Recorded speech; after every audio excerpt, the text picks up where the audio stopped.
On this episode of Building Men, the deep V, what the color orange means to me, and advice to our 16-year-old selves. A conversation with Jameson O'Malley. It's really my brother Anthony.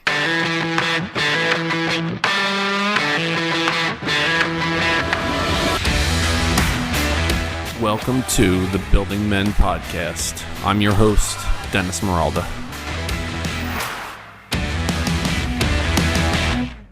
So here we go, yo. Here we go, yo. So what's the scenario? I love that song, by the way.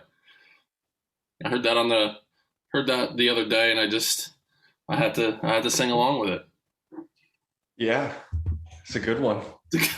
I love when we talk, and it's just like, yeah. Yep. I know. I don't really know how to respond to that, but I agree. I agree.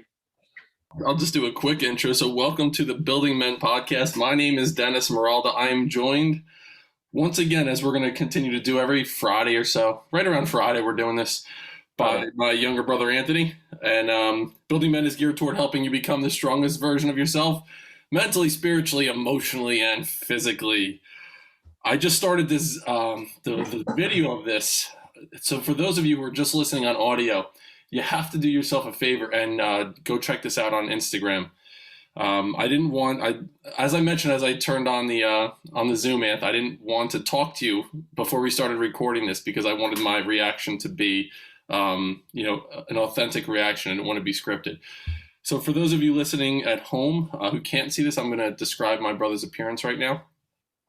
I would say you kind of look like an Irish mobster who's like a day off of work, and he's just kind of rolling around town drinking, and I don't know, like you're ready to get into a fight with someone for like touching your Guinness. Like a soccer hooligan or something like that. Hooligan. You look like a hooligan. Yeah. So you're back to the bar. We're gonna have a couple pints. We're gonna see where the night takes us. I'm ready for anything, brother. I don't care either way. I feel good.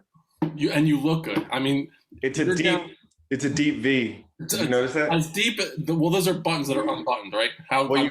You can't see. It looks like it just keeps going, which is kind of nice. I like that the camera cuts off, so you don't know how deep it actually goes. Hey, now. And listen, you have to pay to get onto that site. If you want to see how deep the V actually goes, you're gonna have to pay $9.99 a month subscription for that. Right? Well, that's with the code that we'll give you to get onto it. That gives you the 10% off. So you put in the code DEEPV. Deep V. Access. No caps. No numbers. Okay. No spaces. And then you have a hat on. This is a P hat. It's called a P hat. I'm pretty sure it's like the golfer hat. Right. Like I feel like I'm from Caddyshack. You're a Caddyshack hooligan. And Caddyshack hooligan. Scottish Caddyshack hooligan. Bingo. So that was my affirmations this morning. Like as I was telling myself in the mirror, I'm like, you are a Caddyshack, my Irish or Scottish hooligan. I don't. What do you want to go with? Do you want to go with Scottish? I mean, obviously that's a big difference there. I don't want to offend anyone in that. No, I don't really know. Well, what are you gonna? You come up with it. What do you want to do? Do you want to go Scottish or Irish? Let's go Irish for Tomas as an homage to Tomas from Masculinity Movement, who was a guest on the Building Men podcast. I like that. Okay, so the P hat that you speak of right now, I'm very curious. Is that just the letter P, or is it PEE hat? I don't know. I never really looked into it that far. Okay. If I was gonna say, I would love it to be PEA. I didn't think of that. Why didn't I go there? I think you're probably. You were thinking like urine, like PEE, or just P? I didn't think PEA, but I should have gone. I thought like that. That's what I. Yeah, you're right. I don't know what. I didn't even think that was another way to spell P. That's another. There's a whole slew of ways to do it. So, that's what I thought. I never knew what it was called either until I got it. So, That's kind of nice. I'll tell you what, I mean, after the glasses last week, I didn't know if you could top that.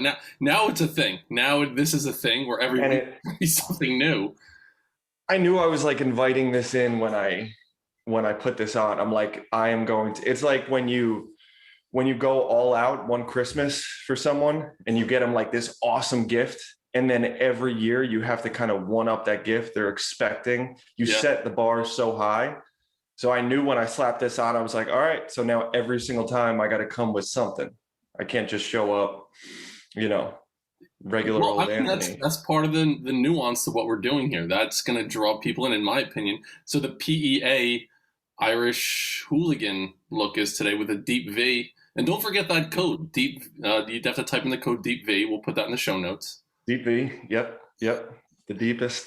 This might be the most interacted with episode afterwards. Mm-hmm. We get some people that are either DM us or they'll email after an episode. I think this might be the one that we get the most interactions with. I'm not quite sure if we're going to want to return some of the DMs and emails. I mean, that's going to be totally up to you. I'm going to send all those your way. And then listen, I mean, depending on your lifestyle choices, that week of your life, they've changed many times. It's a fluid lifestyle you're living. Yeah. I'm very open. I'm not closed-minded. I'm open to whatever. And I feel like this could open up some new doors for me, so every door will be open. Every door. Every one of your doors is not to be. They're all open and I'm accepting all, just everything. Right. I'm willing and able. It's beautiful. So I came out, I wore this, I have a Wheaties shirt now. I mean, I'm just digging this shirt. I got it at Five Below. It was like $4. And I was like, I'm a fan of orange now. I guess that's my color at the moment. Yeah. And so I wore this on a previous one. I'm like, I don't know if I want to wear the same shirt again. But I'm like, fuck it, I'm just going to wear the shirt. So I think you were like, oh, you're wearing the orange shirt again? Come on, man, you got a whole closet. No, I think the issue is not that you wear the orange shirt again. It's that you've announced it twice now when you wore the shirt. That's the biggest issue. You could wear it as much as you want, but I think twice I've learned about the Five Below and that it's $5 and that you like orange. And that's fine, but I don't think you would keep reintroducing it every time. Like it's your guest, It's like at this point, it's a reoccurring guest, so we all know its backstory. So it's you changing your identity and me reintroducing this. So next week, remind me that again when I talk about it. When you start, why don't I introduce it the next time? That's a great idea. I love it. And here we have Dennis's Wheaties shirt from Five Below. This is $5, and his new color has been orange. It has been orange. It has. I know. And you know what? Like the orange and blue they're like contrasting colors, right? So your background being blue right now and my orange shirt, I just think that works. That is not a coincidence. That is us being on the same wavelength here. We're on the same vibrations. If you could feel it, because I can. I believe we can all feel that. So again, not a script for this episode. Two things that I'm just going to bring up. Not knowing where we're going to go with this, but let's see where it leads. The first thing is more of I started interviewing people on the podcast recently, and one question I started to ask was based on a conversation I had with Mikey Fallon. He's I'll have him on again. He was a guest a while back. He's a motivational speaker, a poet, a thought leader, just an unbelievable person. And he told me about a book called Letters to Your 16-Year-Old Self, or advice you would give to your 16-year-old self. So I started asking that question recently on podcasts that I was doing, interview podcasts, where I was like, what advice would you give to yourself as a 16-year-old? And so I wanted to start there, just kind of thinking about when we think about ourselves. And so, Denny right now is 16, right? And I talked to him this morning. I'm like, Dan, like, what do you think we should talk about on the episode today? I was thinking about advice we would give to our 16-year-old self. He's like, wait, Dad, you're asking me for what advice you should give to me right now? He's like, that's ridiculous. He's like, so I would tell myself right now what I would say to me myself today, but in the future me now. Huh. Yeah, so that fell flat this morning trying to get it from Den, but right. Yeah. Maybe don't talk to him about that at like 6 a.m. when he first gets up, Hey, Dan, I got a weird one for you. What advice would you tell yourself now, but if it was in the future for you later on? Think about that. He stayed up late last night. I guess there's a J. Cole is a rapper.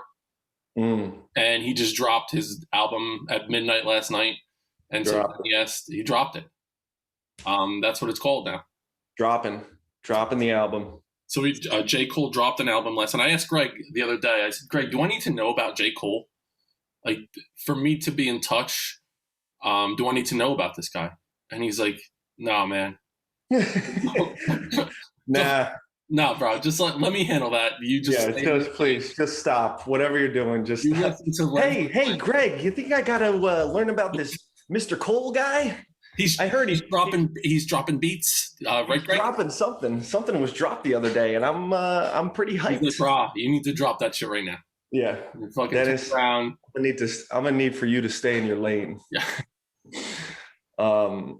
But 16-year-old self. God, I'm just thinking, I feel like I was a train wreck. That was when I remember I thought I was convinced that I had mad cow disease when I was 16. Do you remember that? I do remember that. Because you ate a burger that was like... It was like overcooked. It was like charred or something. Oh, it was. I thought it was the opposite. I thought you ate like a rare burger. No, what you would assume that. You would assume an undercooked burger would potentially have higher risk of getting mad cow disease. MCD.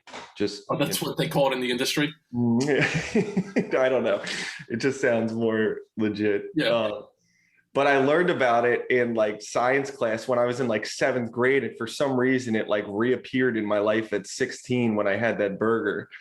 And I was just convinced in my head that I had mad cow disease for some reason. And I was looking up like symptoms of it, and I would go on WebMD and I would figure out what things I should be looking for, which the most common one was like memory loss, insomnia, weight loss. And then of course it's just like you die in 6 months, you're dead. So I just remember like assuming, well, like I'm not going to be able to play football next year. And, it's a shame because I'm not gonna be able to get my license, I'll be dead, right? Because I'm not going to live past the summer. And I was like, well, I would literally tell mom that. No wonder why mom was fucking struggling, because I'm like, yeah, I'm not going to live. I was like, so no need to make that appointment later on. I won't make it that far. And I lost like 30 pounds. It's amazing what your brain can do when you like the physiological impact the placebo effect of just that's a real thing. I didn't sleep for weeks. I lost like 30 pounds. I couldn't eat anything. I was taking memory tests online all the time. Most kids are going on porn and all these different websites. I was looking up like, remember these words: apple, steak, juice. And I was like, apple, steak, juice. And then it would like go back to it. And if I messed it up, I'm like, well, it's just deteriorating quicker than I thought. Yeah. I mean, and you were still going on porn sites. Let's be honest. Right. It was like a combination of it was like a memory porn site, It was like see deep, how long deep V. Deep V, the deepest V, and you'd see how long you could last throughout the memory before you finished. Right. That took a turn. All right, so go ahead. I'm sorry, I interrupted. No, I don't even know what I was saying, but I just remember that was like I was going through some serious shit during that time. But I was thinking about this question. I feel like I would tell myself that everyone, not to my extent, I obviously took all of this to the max, but I feel like I would tell my 16-year-old self that like everyone has these similar insecurities. So I assume that everyone was perfect around me and I needed to act a certain way to kind of be. Did you cut out a little bit? No. Oh, your thing's it's like frozen on mine.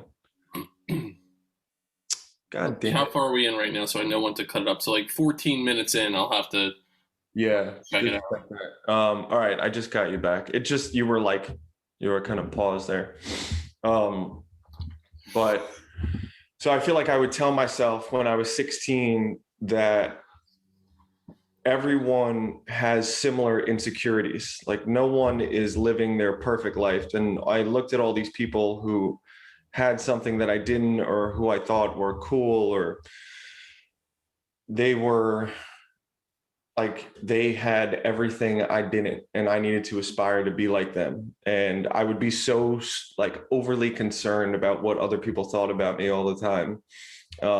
And it would constantly just eat at me. And I was just so like, my appearance, I was so worried about my appearance in the eyes of others. And it was like, I talked to a lot, because I still talk to a lot of kids from high school, and like they were all thinking the same exact thing.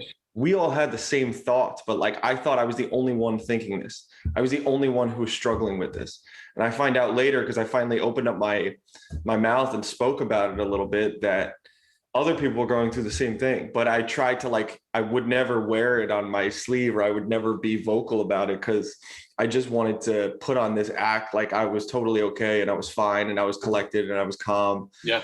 And that was so far from the opposite of what I actually was. And probably if I was more vocal about it, I wouldn't be so tense and so stressed and strained, because I was suppressing all these feelings and emotions. And I would just like, I was basically being someone who I thought everyone wanted me to be the whole time in high school. I was just like, and I wouldn't do certain things. I wouldn't take certain risks. I wouldn't talk to certain girls. I wouldn't do certain things that I wanted to do because I was scared about the way I would look, you know? And it's like, I look back and I was like, the kids who I thought were the coolest were the kids who didn't give a shit, or who seemed like they didn't give a shit. They would just go and like, you know, some of these kids would just like, you know, they would sit down in the hallway and play their guitar, or just like do random things. They didn't care about what other people thought. And they were completely free of other people's judgment. And people would talk shit about them because they were different, but they never minded it because they knew who they were, you know? And it would probably be really hard to do that right now, you know? And I was thinking about this, like, even if I went back in time, I feel like I would still get caught up in like that vortex of high school. I would still end up falling into the trap of trying to be cool and be like, you know, liked by everybody. But it's I don't know, it's so easy to talk about it now, but when you're in that position, it's very hard, you know. It leads me to one of the things that I jotted down as far as thoughts about what I would say to my 16-year-old self, and it's to think that other people's opinions of you that's their problem. I worried so much my whole life about what other people thought about me, and it kind of changed who I was and how I showed up. So I would say to myself, don't concern yourself with how you think other people think about you. You spend so much time in that fucked up mind frame worrying about other people and how they see you. Just worry about being the best you that you can possibly be. You know, like showing up in that way where you believe in what you're doing and your path. Ask for help when you need it, but don't concern yourself so much with what you think other people think about you. I spent a lot of time there, and that's a message that I would give to my 42-year-old self as I well. was going to say, I don't think this just goes to our 16-year-old self. I think this goes to our present day self, and Yeah. anyone at any age right now. How many times have you heard this saying? But it really is true. Like, it's when someone's saying something, they're just talking to a mirror. When they talk shit to you, when they say that you're this, it's bringing up their insecurities. It's showing where they're not free and they need to put you down in order to make them get higher, right? In order to make them feel better about themselves. Either you have something they don't, or it's like addressing something in their life by them talking to you. It's almost like them talking to themselves in a way when they're reacting that way to you, or when they're thinking something or judging away. You know, it's just like, the people who are the most free are the people who don't need to judge anyone else or have nothing negative to say about other people. It's just like they're completely stable in their in who they are. And what you just said made me think of another thing. I wrote down like 4 or 5 things just that I thought that I might say to my 16-year-old self. But as you were talking, the other thing I might say is a conversation I've had with a lot of people recently is, your life is basically, like your life is your choice. And you might think that just because your father does a specific thing with his job, or that your parents are like, you need to go to college, you got to do this, that, and the other thing. I believe that you need to understand what you're passionate about in life, whatever that is. I mean, maybe you're passionate about, like, if it's a sport that you're really passionate about, like, go in that direction, but go full force forward in that direction. If it's If, maybe you want to go into a medical field, but go in that direction because it's something that you truly believe in, not because it's a prescribed thing for you. Just because, it would be like us saying like we had to go into a painting business because mom and dad wanted us to, or mom or dad wanted us to.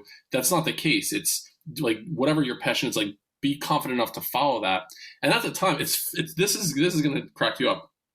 I thought back to what I wanted to do when I was younger, like when I was like a little boy, what I wanted to do, and what I wanted to do, and this is going to blow your mind. I would say probably like anywhere between like 8 and like 13 years old, 14 years old, something like that. I wanted to be like a sportscaster. I wanted to be like the host of a TV show or like a radio show talking about sports and life. And it's so funny now. I thought about that this morning. I was like, holy shit. Like, I remember writing that down in like some kind of a project that I had to do probably in 4th or 5th grade when they talked about what you wanted to do. And I wanted to be a sportscaster. I wanted to be on, like, announce the Yankees or something. And not that I'm doing that, but I'm sitting here bullshitting with you in front of a microphone right now. And it just blew my mind. Like, that was somehow something that I wanted to do. And then it got pushed away for such a long time because I was like, that's not a reality. I can't go in that direction. I can't do something like that. So I guess the second thing that I would say to myself is like, listen, whatever you're passionate about, whatever you believe in, go in that direction. Even if it's not exactly what you want to do, keep moving in the direction of something that you believe in. And eventually I feel like you'll get to that spot of something that like you are, you're going to get paid to do something that you really love. And even if you don't get paid, it's something that you can wake up every morning and be like, all right, I'm loving my life right now. Mm-hmm. And that's, when I was younger, I wanted to create a memory porn site. So it's funny because we're both sort of living our dreams right now. And I just think that's amazing. No, but like, it's so funny that you said that because I looked up to you so much that I wanted, and I didn't even know why I wanted this, but I wanted to be an ESPN analyst. That's what I wanted to do. Right. And I guarantee it's because you told me that you wanted to do that. And I wanted to do whatever the hell you wanted to do. Like whenever you said something that you wanted, I was like, yep, that's what I want to. And I just like owned it. Whatever pictures you would draw, I draw the exact same things. I just like followed in your footsteps all the time. So it's also cool because now we're sitting here talking to each other, and kind of doing this as a unit. And I'm kind of, following in your path a little bit, but we're sort of guiding each other along the way. But like you were saying with like, you have choices, like we have this amazing ability to choose what we want in life and where we want to go. And when you don't completely own that choice, it's not your choice, then it's someone else's. And then you're not wholeheartedly in it. You're not committed to that. So when you're going to college because your parents said to do that, or you're going into a business because this person said you needed to make money, or you're just doing it because of the paycheck, you're just doing it because of the convenience of it or the comfortability, like it, at some point it ends up backfiring. You end up having this moment of like, you're not living your purpose. And whether that happens in a year or happens in 40 years, at some point, it's going to come back and blow up in your face. And, it's kind of a scary realization because sometimes we can go our whole life and not realize that all the choices that we've been making were because of outside forces and they had nothing to do with us, nothing to do with what we decided. They were based off of fear, based off of avoiding judgment, based off of thinking for ourselves. Because that's a really scary thing to do, when you think about it. And even now, a lot of the decisions I make them because I make them out of trying to avoid confrontation or trying to, hope that I'm doing the right thing or whatever. It's a weird, it's a scary feeling, Yeah. And confrontation is such a huge part of life, and understanding how you react in a confrontational situation. Going into it, it's never comfortable when you have to. Either there's going to be an issue, especially when you go in knowing that you have to deliver bad news to someone else. But it's better to deal with it head on rather than try to sweep it under the carpet because it grows and grows and grows. And then you start perseverating over it and losing sleep over it. And like you mentioned, the whole physiological thing. it starts to manifest itself in a way that it's unhealthy for you when you try to avoid confrontation. So I'm not saying, go out there and, be a dickhead to someone, but be able to be assertive enough to speak how you feel and tell people what your true feelings are. Because when you don't do that, one, you're not validating yourself, but two, you're almost discounting the other person's reaction in that relationship, whatever that relationship is. You're like, we automatically assume like it's going to go bad. Why do we assume that? Why do we get to a point where like, oh, I have to tell this person whatever the news is? It's going to be fucking horrible. This is going to lead to whatever. Yeah, they're going to freak out on you. And it's like, so throw hot coffee on my chest. Yeah. And I'm like, so you think about it, you're like, well, why the hell would I want them in my life if I assume that they're going to freaking punch me in the neck after I tell them that, something a little bit off, that's not a good response. And it shows what I think about that person, just like you said. And what you think about yourself too. Yes, exactly. That I can't handle it or that. And you learn so much about yourself when you have confrontations, when you address those things in your life. Like, you just know what you feel that like energy come up in you. And it's like it's like, whoa, this is insane. Like how scared I get or how frightened you get from that stuff. But it's so important. It's so important because you can learn how to control those, and you can learn how to use them, and learn how to be calm in those situations and know that you don't need to have that emotional response. And again, it's a response, not a reaction when you do this stuff, right? So if you go about it level-headed, there's a difference between that and someone saying something and you just quickly blurting out something out of anger or frustration or something like that. So I know for me, for such a long time, I would hold things in, and it was like shaking up a soda bottle, and I would get to a point where something would get me to enough and it would burst and it would explode. There were a lot of times where I still remember, now that we're going on this deep dive in our family dynamics, there were a couple of times with me and Dad that I would hold things in, and there would be something that would said, and I'd be like, we were like nose to nose, probably like 2 or 3 times in our life, like where it was like, like almost like a fist fight, like where we were both like not willing to back down. And I think a lot of it was because I didn't stand up for myself, and all of a sudden I was like, I can't do this anymore. And then it was like, I had this outburst that was not a healthy outburst as well.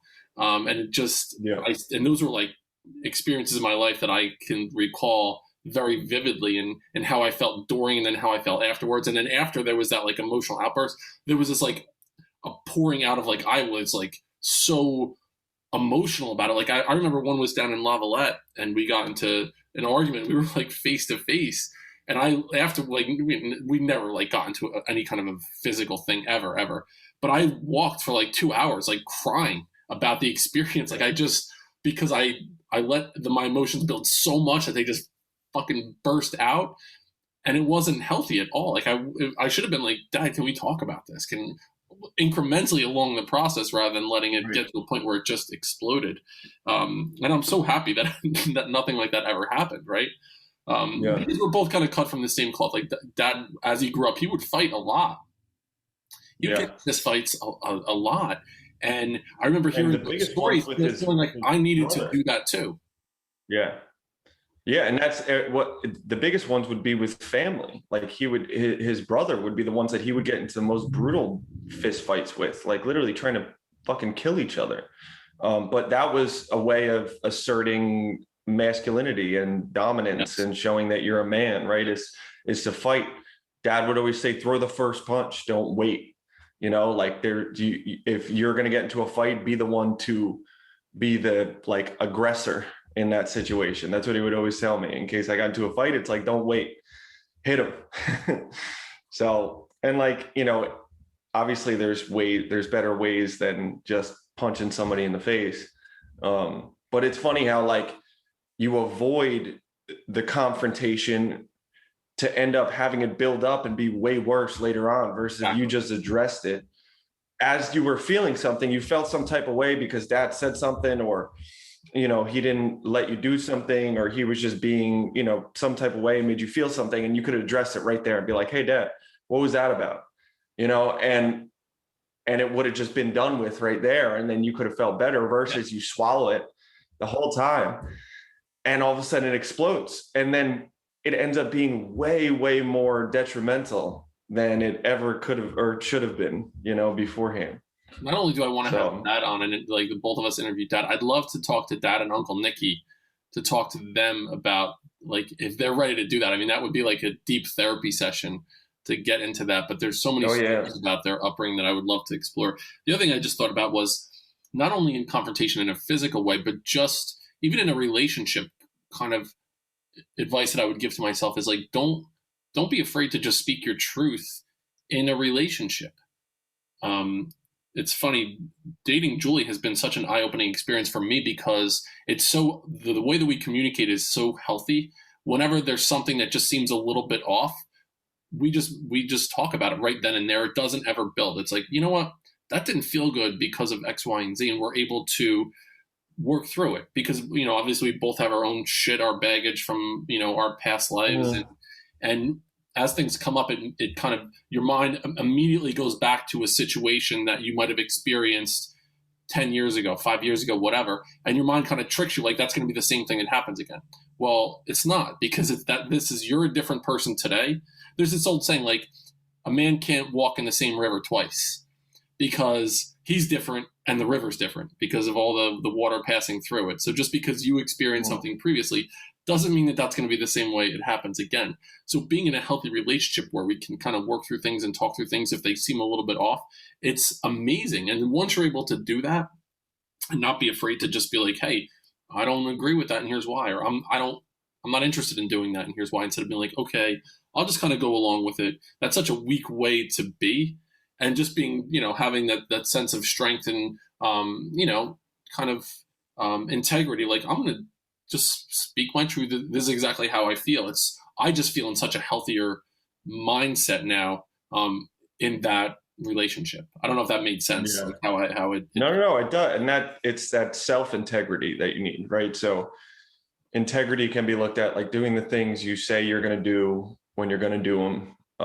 But I look at that as most people talking about integrity doing for others, right? You have integrity. You showed up at the place you said you were going to be at the time you said you were going to be, and you did what you said you were going to do.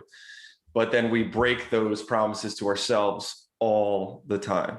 All the time. We're like, I'm going to do this, this, and this. I'm going to start this on this date. And then you just say, screw it, because it's so easy to do it to yourself because we care more about other people than we care about ourselves. But that's a whole different topic. So what you were saying about relationships, though, it comes back, like for me, I feel like so many of my relationships became like toxic in a way because I wasn't speaking up, because something would sit and it would fester and it would build and it would build. And I'd be thinking, and I'm like, one thing would happen and that would grow into something monumental, and it would just keep growing on top of that until one time I would just snap and flip out, or I would just be so pissed off at them for one thing that they did that I didn't speak up about.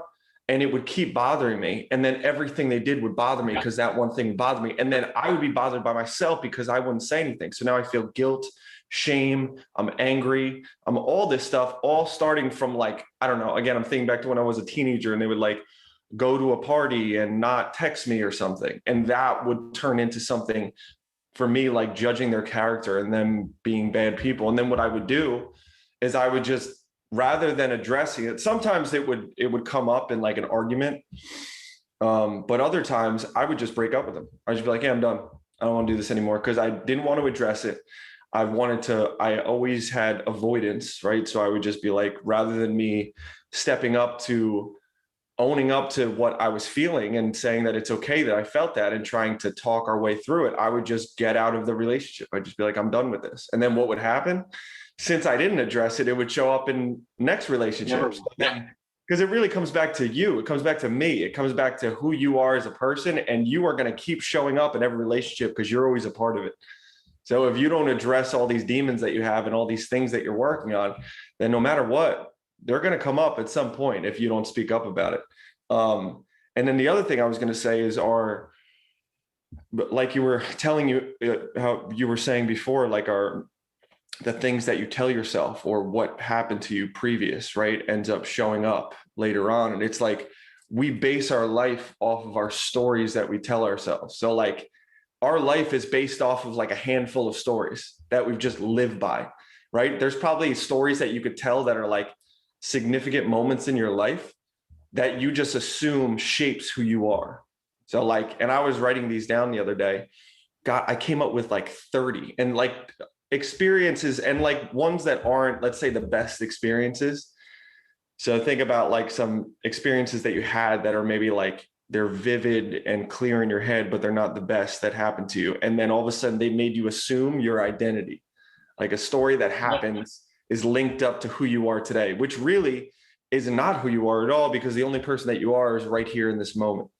You're this person. You're not decided by what you are. That has nothing to do with you. You're a completely different person. You've changed, you've grown, you've matured, you have different experiences, but we still hold those so close to us. And I think that that's our biggest fault, is that like we don't allow ourselves to create new stories or know that we have the ability to let those go, and that that's not us. And I think that's why they keep revisiting and showing up in future relationships, you know? And the thing is with stories is when there's an emotion attached to a significant event and there's some kind of a learning that goes on, that's what really digs itself into your brain, and it sticks in your long-term memory. When you're attaching some kind of a physical thing that happens with an emotion at a significant time in your life, those are things that we just don't forget. Like you think about those 30 stories that you told, you can probably pick out an emotion for each one of those stories. So there was an emotional thing. You don't remember the things that there's not an emotion attached to it. And one of the people that I just find to be such a huge mentor in my life is Tony Robbins. I just love his way, the way that he is. Like he just believes the most in people. And one of his things that he says is, you change your story, you change your life. Like you don't need to necessarily believe all the things that you're telling yourself, that your brain is conditioned to tell yourself. So if you believe whatever that situation was, so pick out one of those 30 stories and just change that story slightly, and you come out as the hero in that story because it's something that you overcame on this hero's journey. That was like that, that point in the hero's journey where, you had to overcome something. And if you change the story, like I overcame that situation, now you rewrite the past and it's helping you become better for the future. That's that, like, it's like shadow work, essentially. Like you basically bringing yourself into that situation and either telling yourself what you needed to hear at that time, like you needed a hug and for someone to tell you that it's all going to be okay, or you being in that moment and doing something slightly different and then coming out on top, like you just said. Yeah. But both are addressing that situation and allowing you to now move forward and let it go, because that's what it comes down to. And then you're like, oh, okay, I feel great. I went back to my 15-year-old self and said, you're not going to fucking die of mad cow disease, and you're going to be fine, and you're going to live, till at least 30. And you're going to, and just tell myself that, it's all going to be okay. So kind of revisiting that and allowing to address it. Listen, 16-year-old Anthony, you're going to live at least 14 more years. Yeah. The good news is, bad news is I don't know what's going to happen after that. Good news is at least 14 more years. That's right. The next thing, that's a good segue into my next thing, and I'll start with that idea of going inward. That I'm such one of the biggest shifts in my life is just, if you want to make change, you have to start inside. It has to start inside, and then there needs to be some movement that happens. That's like something that I've just realized. So another lesson that I would tell myself, or another piece of advice I would give myself, is that the little things are the big things. It's instead of looking at life and being like, oh, I need to accomplish these like unbelievable things, which is great to have goals. I think we should all absolutely have goals, but to accomplish those goals, it's the things that you're doing on a daily basis, the little things every single day. And as I'm saying this, I notice you're drinking water, which is such a big thing. It's a little thing that turns into a big thing. So these little things that you can do every single day that turn into the big things. So I would tell myself, like, start and develop like really solid daily habits, and it'll serve you so much better in your future self. I look back, like I was a pretty good baseball player, right? But I did not, the way that I trained, the way that I like took care of myself, I did nothing pretty much. I had a hell of an arm. I mean, I could throw about 90 miles an hour, but I didn't if I would have like lifted a ton, and like if I would have taken care of my arm in a better way, if I would have done a lot of preventative things like stretching and yoga and things like that, I mean, not saying that I would have ever made it to this next level and, played in the majors or anything, but the way that my experience in college might have been a little bit different. There might have been different doors that opened up if I would have just, understood that I needed to like implement these daily things on a regular basis, that the little things would then turn into the big things in life. And I was obviously the same way. I was literally crushing Taco Bell and drinking every single night. And, we run off of pure talent and not hard work. I mean, granted, we put in the work, right? When we needed to, when someone would tell us to do it, we were forced to do it. But the stuff, behind closed doors was not really, I just didn't do that much. Not that I didn't care. I just didn't see the value in it because I was like, I'm already fine. I'm already good. But like, imagine like drinking water, granted, you can have some immediate like effects and you could feel good and you'll be hydrated. But like, imagine if I told you that this will guarantee you to be in optimal health and you're going to be, in 10 years from now in the best shape of your life and feel amazing if you just continue to drink water. I am certain of that. 100% that will happen. I guarantee you wouldn't miss a day of drinking water. But the thing is, there's no guarantees in life. No one can guarantee that that's going to happen. You just have to trust that it's going to happen. But it's hard to do these things, right? It's easier to do the nothing or do the quick satisfactions because we get that immediate feeling, that dopamine rush that we get when we do these quick things of eating, something that isn't great or sitting on our ass and watching something and not doing these little discipline actions. But if you knew for certain that all of these would build up to something great and you would be able to reach your goals later on in life, nobody would miss them. No one would miss a day. They would continue to do it and they wouldn't question it. But I can't guarantee that's going to happen. But it's like, you're going to have a way better shot of doing the things that you want if you do, or getting the things that you want if you do all these things right now, and you have to reframe your mind to start thinking that way. Because I think that's the only way that you could actually make it make sense and continue to do it on a consistent basis. Right. I had the same conversation with Denny yesterday around work that he's putting in now. So they do Tuesday and Thursday, like strength and conditioning for football before they actually start. They don't have a football out at practice. And so Denny is he'll be going to his third year as the starting quarterback. He's 16 years old. So he started as a freshman and a sophomore. For the varsity team. So he'll be going into his junior year, and he's like really excited because he thinks the team has a shot to do some damage this year. And so they were at practice yesterday, and they're doing bear crawls with blindfolds on with a teammate on their back. And so they had to crawl with a team, and he was bear crawling with a starting middle linebacker on his back for I forget how many yards. He said it was the hardest workout that he's ever done. And we've put him through some tough workouts in his life too, for him to say that. And he's like, man, Dad, he's like, it was tough to like keep focus on it or whatever. I said, you're not doing this for May 12th, Denny. You're doing this for October 17th, Denny, when you guys are playing against Princeton or whoever in football. That's who you're helping your team in 5-6 months from now with the work that you're putting in today. That's what you have to think about it. So the little things you're doing right now are going to add up to the big victories that he can have on the field eventually. As a 16-year-old, it's tough to see that. It's tough to say, you know what, in 6 months from now, I'm doing this today for 6 months from now, because especially in the generation now, it's this idea of, you were just mentioning this immediate gratification. Mm-hmm. So to have that self-discipline to say, I'm going to do something now that will benefit me tomorrow, next week, next month, in 5 years. Right. It's that whole idea of, I don't know if we definitely have talked about future Anthony.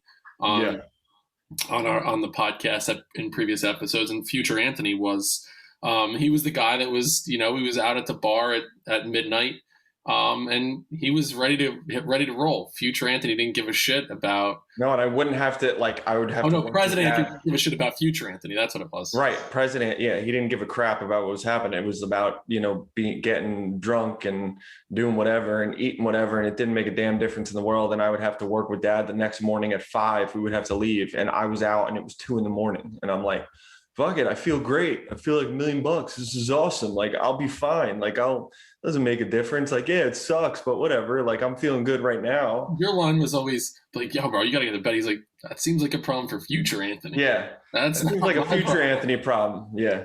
And so when you think about, obviously we want to we want you to be in the moment, like enjoy the moment, like fully embrace every moment that you're in a positive way, understanding that you need to do the little things that will help your future self be the best future self that that person can possibly be.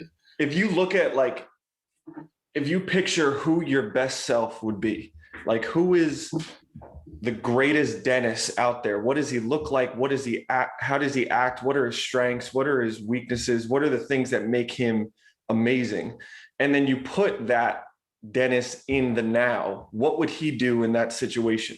Would he sleep in late? Would he or would he wake up and meditate and journal and start working on his podcast more and start being productive? It's like, what would that person do in your shoes right now? And if you start looking at life that way, with 100% certainty, I know for a fact he would be wearing an orange Wheaties shirt that he got. Yes. Yes, we know that now. That it's yep, that is factual. Other than that, I can't tell you. I don't know. I have no idea. Yeah, I know orange is his color. Did I tell you that that's my color? I didn't know that. I thought it was green, but that's great. It looks awesome on you. So my last piece of advice that I would give to my 16-year-old self would be to go, and I say this all the time on Instagram, and like I try to put it out there, to go one step further than you thought you can go. I feel like we in life have these self-limiting beliefs of what we're actually capable of doing in a million different ways, but go a step further than you thought you can go. And then once you get to that point where you're further than you thought was possible, then go a step further than you thought you can go. And it was something that I did as a principal. We would go to this a campsite. I talked about it in previous podcasts, but I would take the 7th grade on a camping trip. It was a 3-day, 2-night camping trip. And it had this 60-foot climbing tower. And I would sit at the base of the climbing tower and I would tell the kids, go a step further than you thought you can go, even if they were scared to death. And they would go that one rung higher on the climbing tower.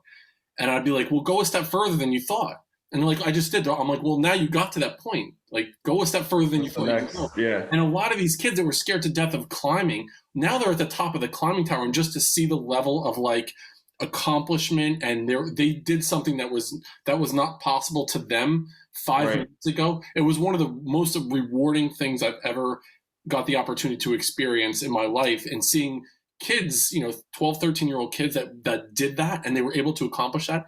Now you have this belief like, shit, there's nothing that's out of my reach now. I can do anything. And to one thing I would wish to like impart that knowledge onto myself as a 16-year-old, like, you can accomplish anything, but what you need to do is just keep going a little bit further than you thought was possible. And then it expands your reach and keep going. And all of a sudden, like, it's limitless potential that you have. Yeah. You can reach so many more things if you put yourself out there and take risks and realize that, the only thing stopping you is you. That's the only thing. The only thing stopping you is your perspective. The only thing stopping you is what you think you can't do. What you think you can't do, it ends up becoming, you end up being that because you thought that. So like, just start thinking differently. Start rewiring your brain a little bit and thinking like, no, I can do this. I can do this. Like I can go to that next step. I can go to that next level. I can reach that next rung. And you do it. And then, like you said, you just keep going and going and going. And before you know it, you're like, holy crap. And people forget how far they've come sometimes from where they were. And they just look at where they're not. But if you look at like how far you've come and then you just keep going one foot in front of the other, it makes a big difference. So I'm going to close the loop on that conversation. Letters to our 16-year-old self, or advice we would give to our 16-year-old self. We'll probably revisit that as we think of new topics or whatever. And I know we have a couple minutes left in the podcast, but one thing that I saw yesterday driving that it disturbed me on a visceral level, that I was just, it shook me. I was uncomfortable with it for the rest of the day, and I wanted to bring it up here. So I was driving, and it was on Route 130 North in Bordentown, and it's a 2-lane highway. It's pretty busy. At some points, it gets to a 3-lane highway. And I saw a woman driving, and she had a small dog, Chihuahua type dog, on her lap as she's probably going 60 miles an hour. And the dog was licking into her mouth. Like, the dog was in her face, licking her face while she's driving. While she was driving, the dog was in the lap. In her mouth. Like basically the dog was cleaning out her molars, Okay. full dental examination. Hmm. So as I got really frustrated by this site, and I was like, that should be illegal. She should be arrested for that. Hmm.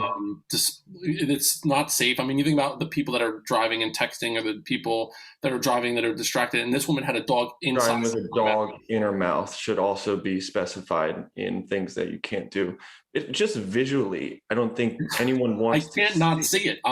You can't unsee it. Like that ruins your day right there. And I think that's wrong of her to do that, And I also, like, you look at just small dogs in general, when you dress them up, you make them just, I hate that at such a deep rooted level when someone and listen, I put my dog Marty in like a sweater or something, but it's more the fact that when you put them in like they put socks on them, and I saw this lady one time, I was out to breakfast, and she has what the hell kind of dog? Whatever. We'll just say it was Chihuahua, some fucking little dog. Doesn't make a difference. They all look the same. But anyway, so she had little dog, weighed like 12 pounds. This dog has socks, like these rainbow socks on all of its paws, and has a sweater on and like a hat that tied around its chin. This dog looked fucking miserable. Literally is trying to walk and like fling off the socks as it's walking, has no idea how to move because it's dressed up like a fucking clown. And this lady was just like walking along, just acting like everything's fine. And I'm like, what are you doing to this animal? This fucking, I can't handle that. Two things. I mean, one, Marty if Marty's wearing a sweater, Marty's a total badass. Yeah. And I'm sure that sweater has a deep V. It has a purpose too. We're not just wearing that. It's for a reason. And yes, it has a deep V. He only has deep V. We only do that in this household. That's all we live by. So, you button 2 buttons and you leave 5 unbuttoned. There's no shallow V's in no. I asked for less buttons. I don't even like there's just buttonless from like the neck all the way down to like my belly button. They just don't come with buttons. But the other thing, so like, or when you put a dog in like a purse, or when you have an animal with 4 legs that is more than capable of walking, the dog needs to walk. The dog has the ability to move and walk. I've seen so many fucking things here. First of all, I saw a guy walking a cat on a leash. That's one thing. Who was also dressed up, obviously. And then another lady who had 2 dogs in her purse. She was just walking around with 2 dogs in this little fucking purse. And I'm like, why even bring the dog? Like, you're just leave the dog. Well, it's an accessory. Oh, it's so stupid. It's so stupid. It makes me so angry. And I know I shouldn't be angry. And again, that's a reflection on myself. There's clearly some deep rooted issue that I have going on there. But I'm like, fuck, man, just put the dog in the ground. Like, sometimes domesticating these animals, I just like, it takes it to the next level. I can't do it. And this episode might really rub some people the wrong way. I mean, a large percentage of our audience they're people that have dogs with sweaters that walk around in purses. I know that. Yeah, well, I'm gonna fucking take your to speak our truth. I'm gonna take your dog and I'm gonna punt it across the street if it's in a fucking. So my former neighbor in Bordentown, he was telling us a story one time where he's walking his dog down Union Street, and a middle school bus is like driving past, and one of the kids throws something out the window of the bus. And so he yells at the bus. He's like, yo, asshole, stop doing that or whatever. And the kid yells something back at him like, fuck you, jerk off. And so he yells something back to the kid, and the kid rolls down the window even further, and he sticks his head in and he goes, your dog is wearing a purple vest. Yeah. And he's like, oh, he is. He's like, I got nothing else to say. And he looked around, and his dog has on a purple vest, and he's like, you know what? I deserved everything. I deserved whatever you're gonna dish out. Looks down at Sparky, and he's just like, fuck, man. Yep. What have I done? Wearing a purple vest. I'm a broken man. That's when you take a good look at the mirror and be like, what is my life coming to? What is this? Well, first of all, you're yelling at kids in a school bus, and Right. we could start there, but then you look down and your dog is wearing a purple sweater and you just got owned by that kid that you were yelling at. Listen, So a lot of things to if it was orange, I could let it go. I mean, if it was absolutely, that's one of the colors that you could let slide. But yeah, I could go like this forever. I mean, like shopping carts, not putting back your shopping cart after you're done at the grocery store. The amount of people's shopping carts that I put back that they left. I know people, they think I'm like a dick when I do that because they leave their shopping cart and then they get in their car and I look at them and I take their shopping cart after putting my own back and put theirs back in the spot that it needs to go. Like, this is like stuff that you should know as an adult. Like, wherever you found something, put it back in that same spot. I just feel like that shouldn't have to be said. Like the fact that we need to have quarters that you put in to get a shopping cart out so that you get your damn quarter back. Like, just so you'll put it in the same fucking spot. Like, just put it in the spot. It's not your shopping cart. So put it back where you got it. I hate you if you do that. Like, I think you're like, I just think you're a shitty person. I just think you're a dick. That's what I think. I just think you're one of those people that like, I don't want to be around. And one of those people, I think if you do that, you're also a person who's like a one-upper. I just feel like those are synonymous with each other. You don't put your shopping cart back. You also tell stories to one up other people's stories. Maybe it's not that, Listen, there's a Venn diagram where those people intersect in the center of the two circles. Yep. I agree. So yeah, so I don't like the dog lap driving lady. You have the shopping cart and the one-uppers. I just think like there are certain things that should be illegal that you can be arrested for. I was telling my kids, if this were the case, this next one, my kids would be doing some hard time right now. And that is when you leave a bag of whatever, or a box of, it could be cereal, it could be chips, it could be my son with cashew nuts.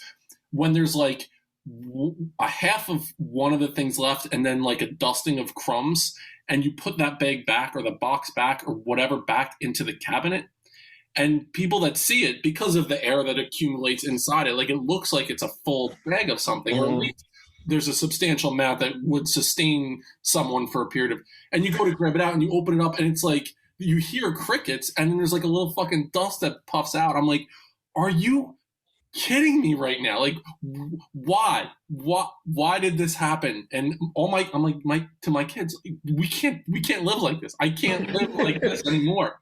That to me should be illegal. I would agree with you and be mad, but I've done it so many times myself at mom and dad's house, like growing up, that I can't even like be mad. But it stopped happening when I lived by myself, and then I would still do it, and I'd be like, "Fuck!" Like, what?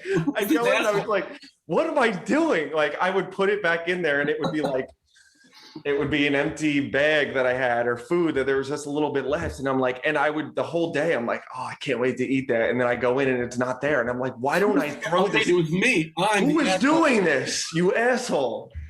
And finally I had to learn, because when you only live by yourself, you can't blame anybody but you. And that's a hard realization. That's a tough pill to swallow there. So yeah, I get it, but, well, maybe so. You were pretty harsh on the shopping cart people.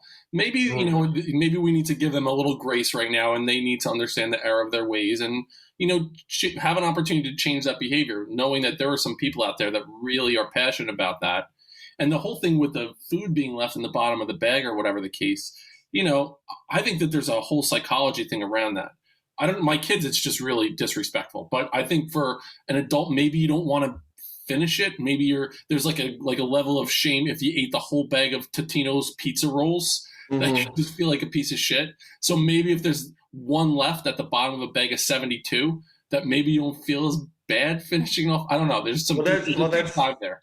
They're definitely, well, especially when it comes to like, whatever, like certain foods that we we don't want to eat, or we guilt ourselves when we eat them. Like, when you have ice cream and people eat around the outside, they do like the perimeter of the ice cream and leave the middle, and just sort of like, oh, I'll just scoop a little bit, and it's just kind of having a little bit here and there. And, you take little bites and put it back, or like you eat a little bit of the ice cream and put the cap on, which all of a sudden it's like, you can't possibly get back in because the cap's back on. Or like you put the spoon down and kind of like put your hands up and you're like, all right, I'm done.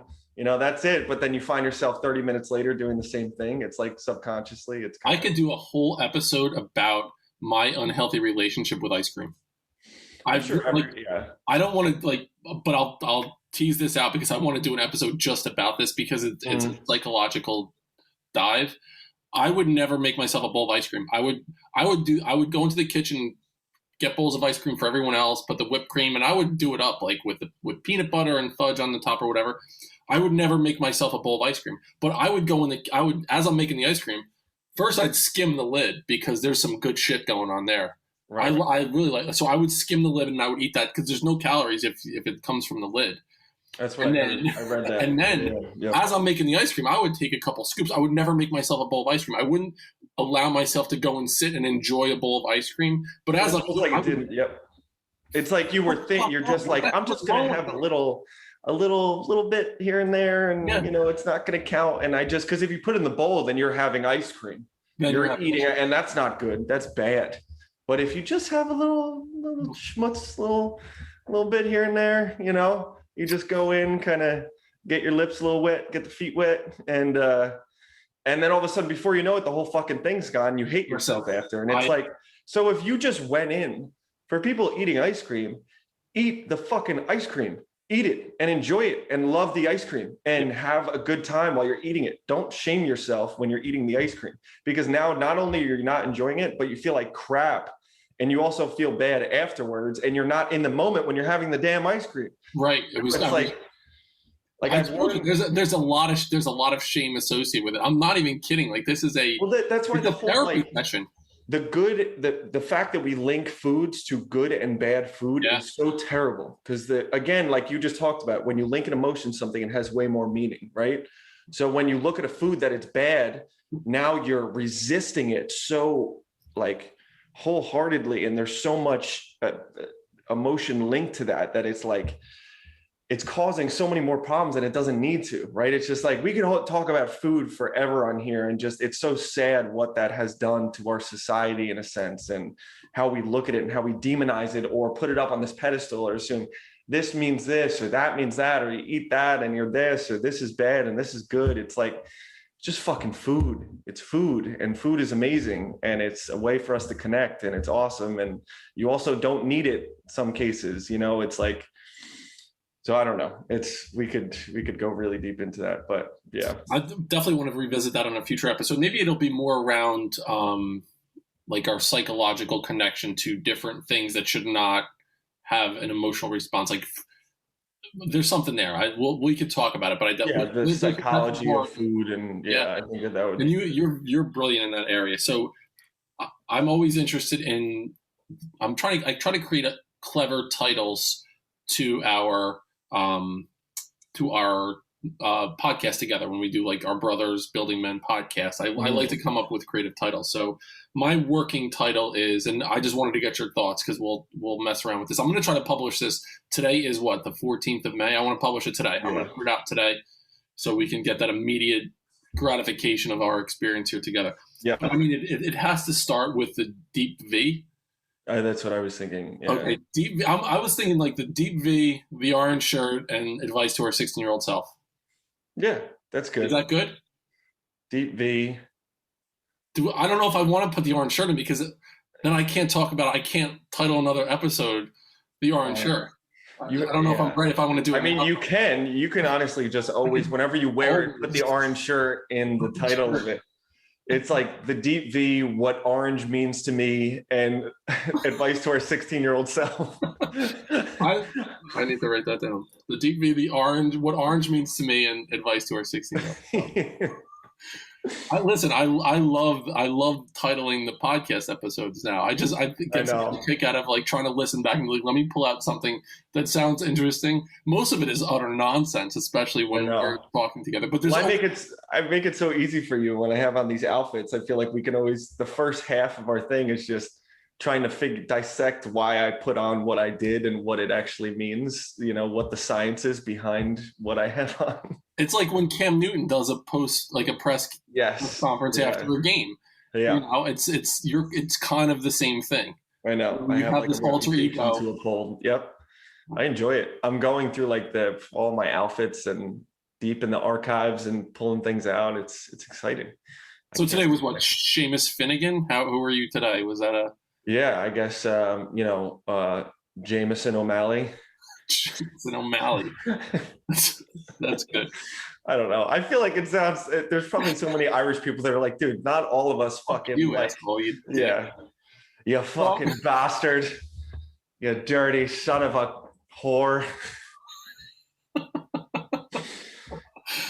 This went off the rails pretty quickly. Listen, I might even say it's going to be an interview with Jameson O'Malley. Those are fighting words there, Dennis. Brother, as always, I appreciate you. I love you. I think that this is such a good time. I love this hour we spend together once a week now. Yeah, flies by. I love it. It's awesome. All right, so find us on Instagram, building.men. Facebook is Building Men Podcast. You could email at buildingmencoach@gmail.com. Anything you want to promote, Anthony, besides the deep V? Is there any way that we can contact you? Cover the deep V. We got the P hat. Coach Anthony Moralda is Instagram, and then Anthony and Marty is the TikTok. Anthony and Marty or Anthony and Marty? Anthony and Marty. Okay, is the TikTok.